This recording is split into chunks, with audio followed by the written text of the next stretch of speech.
श्रुतिस्मृतिपुराणानाम् आलयं करुणालयं नमामि भगवत्पादं शङ्करं लोकशङ्करं शङ्करं शङ्कराचार्यं केशवं बादरायणं सूत्रभाष्यकृतौ वन्दे भगवन्तौ पुनः पुनः।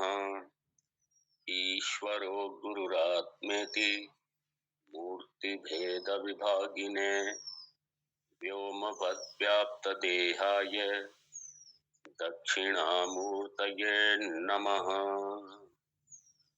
ॐ सदाशिवसमारम्भाम् शङ्कराचार्यमध्यमाम् अस्मदाचार्यपर्यन्ताम् वन्दे गुरुपरम्पराम्। ॐ सहना भवतु सहनौ भुनक्तु सह वीर्यङ्करवावहै तेजस्विनावधीतमस्तु मा विद्विषावहै। ॐ शान्ति शान्ति शान्तिः। ॐ आपदामपहर्तारम् दातारं सर्वसम्पदां लोकाभिरामं श्रीरामं भूयो भूयो नमाम्यहम् भूयो भूयो नमाम्यहम्। ॐ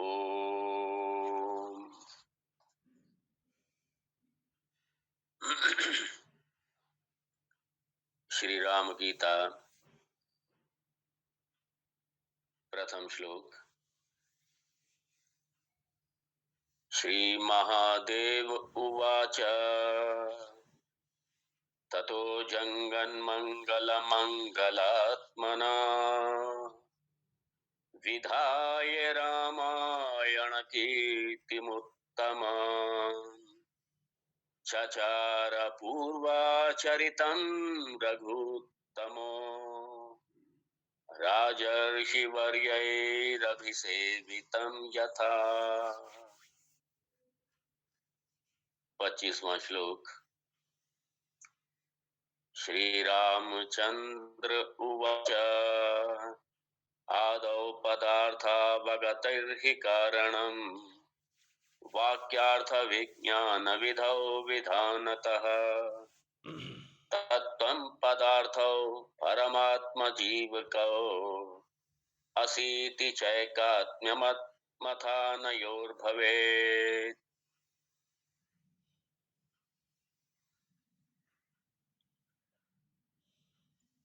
भगवान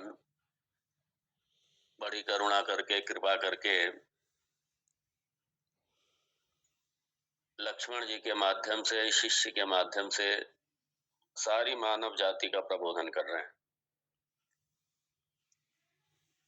भगवान का एक ही लक्ष्य है कि किसी तरीके जीव का कल्याण हो, किसी तरीके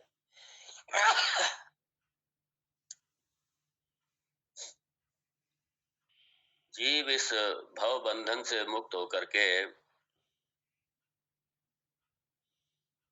और भगवत स्वरूप में आत्म स्वरूप में प्रतिष्ठित हो जाए और इस संसार से मुक्त हो जाए।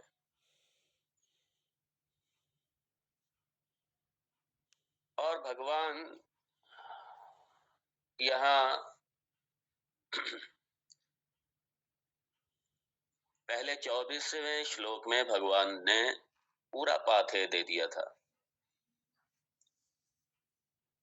उसके बाद में यहाँ 25वें श्लोक में भगवान बड़ा स्पष्ट कर रहे हैं इसको कि जब तक जीव ईश्वर ऐक्य का बोध नहीं हो जाएगा, जब तक ये बोध नहीं हो जाएगा अहम ब्रह्मास्मि, मैं ही ब्रह्म हूं, तो तब तक मुक्ति नहीं है। ये बड़े स्पष्ट कर रहे हैं 25वें श्लोक में। और भगवान साफ कह रहे हैं कि इसमें कोई शॉर्टकट या कोई दूसरा विकल्प भी नहीं है। इसलिए ये जो क्या है, शास्त्र का पीछे सही जब बोध नहीं होता या शास्त्र का सामने पूरी शास्त्र की दृष्टि नहीं होती, तभी भ्रांतियां फैलती। कह देते हैं उसको तो किसी मार्ग से पालो, उसको पाने के तो बहुत मार्ग है, किसी मार्ग से पालो। ये बड़ा कॉमन है। ये किसी मार्ग से चले जाओ, ऐसा नहीं है। सारे मार्ग सहायक मार्ग हैं, ये ध्यान रखिए। सारे मार्ग सहायक मार्ग हैं, लेकिन ऐसा नहीं है कि किसी मार्ग से भी पालो। उदाहरण भी देते हैं लोग कई बार। वैष्णो देवी जाना है, किसी मार्ग से चले जाओ, पैदल चले जाओ, सीढ़ियों से चले जाओ, किसी उससे चले जाओ, हेलीकॉप्टर से चले जाओ, पहुंचेंगे तो वैष्णो देवी।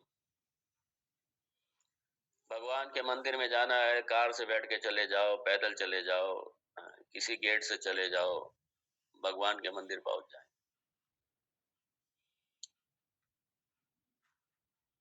उनसे पूछिए जरा कि जब भगवान के दर्शन करेंगे, फाइनल दर्शन जब करेंगे, तब वहां पे कितने गेट होंगे? एक ही गेट बचेगा सिर्फ।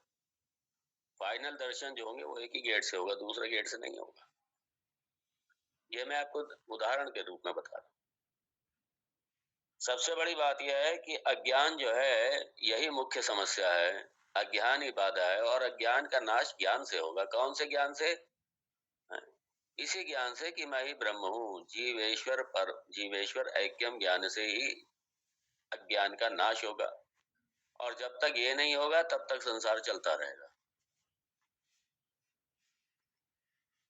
तो जैसे दर्शन करते हैं भगवान के, तो वहां पे एक ही गेट होता है। आप दक्षिण भारत के मंदिरों में जाइए, शास्त्र अगर देखना है पूरा, तो दक्षिण भारत के मंदिरों में। उत्तर भारत में तो सब ध्वंस हो गया। चारों तरफ से गेट होंगे, जितने बड़े बड़े पुराने प्राचीन मंदिर बने हैं, 4 गेट हैं चारों तरफ से। आप प्रवेश कर जाएंगे चारों गेट से, दर्शन नहीं होंगे चारों गेट से, प्रवेश करेंगे सिर्फ। और उसके बाद में फिर गेट आएगा दूसरा, तीसरा, और अंत में जब गेट आएगा तो वहां पे सिर्फ एक ही दरवाजा होगा। हाँ, और वो भी अंदर होगा, अंधेरा बिल्कुल।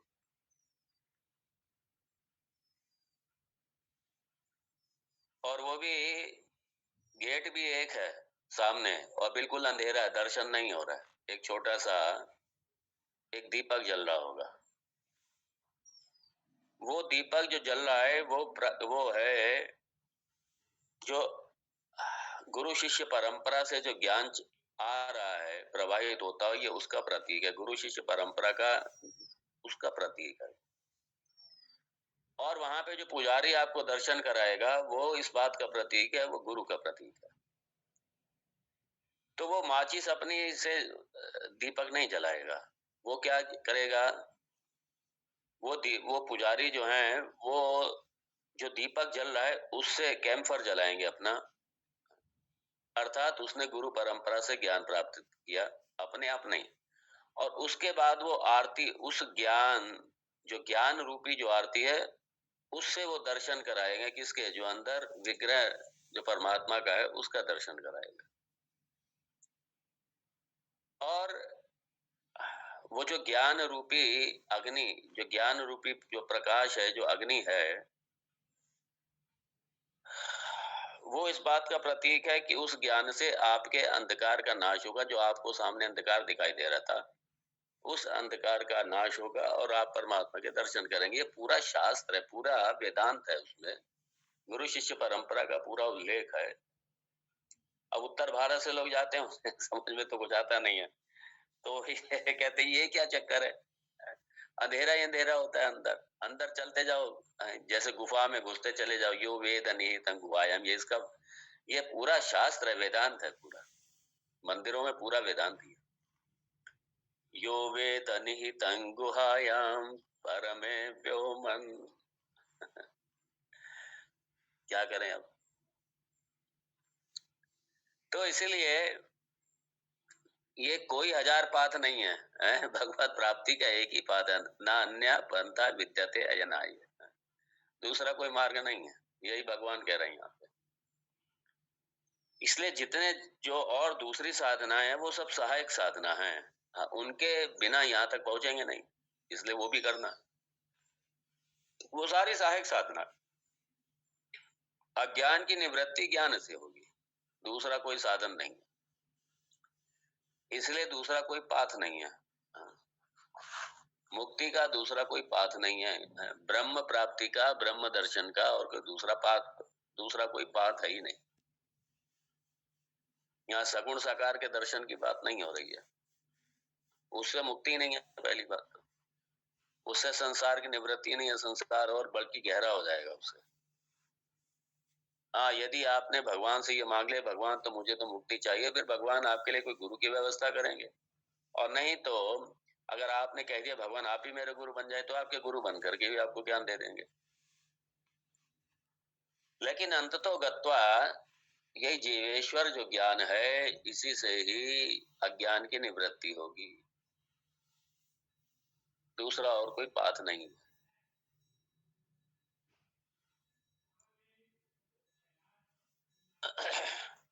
तो भगवान यहाँ कह रहे हैं,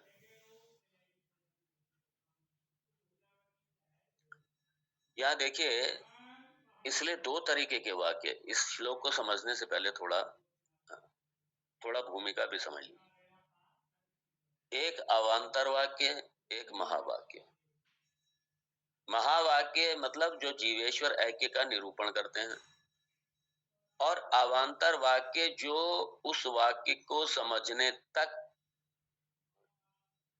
बाकी मतलब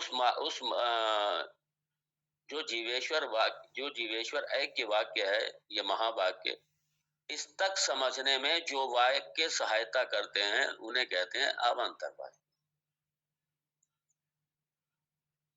तो अब जैसे सीधा ये तो आएगा, अहम ब्रह्मास्मि किसी से कह दो एकदम से, उसकी क्या समझ में आएगा, अहम ब्रह्मास्मि कह दिया, उसकी क्या समझ में आएगा। तो अहम तक पहुंचने के लिए जिन प्रक्रियाओं का सहारा लिया जाता है, क्योंकि अभी तक हमने देह को मैं मान रखा है, मन को, बुद्धि को मैं मान रखा है, देह के संबंधों को अपना मान रखा है, तो इसलिए जो यात्रा शुरू होती है, जो जीवेश्वर ऐक्य है, जीवेश्वर ऐक्य के आने तक बरसों लग जाते हैं, बरसों, इस अहम को समझने में ही सालों लग जाते हैं। तो अब जैसे प्रक्रिया है अन्न कोश है, ये पंचकोश प्रक्रिया, क्योंकि अपने अहम तक आना है तो सारे कोशों का बात करते हुए अपने मैं तक आएंगे, या अवस्था त्रय विवेक के द्वारा अपने मैं तक आएंगे, अहम तक आएंगे।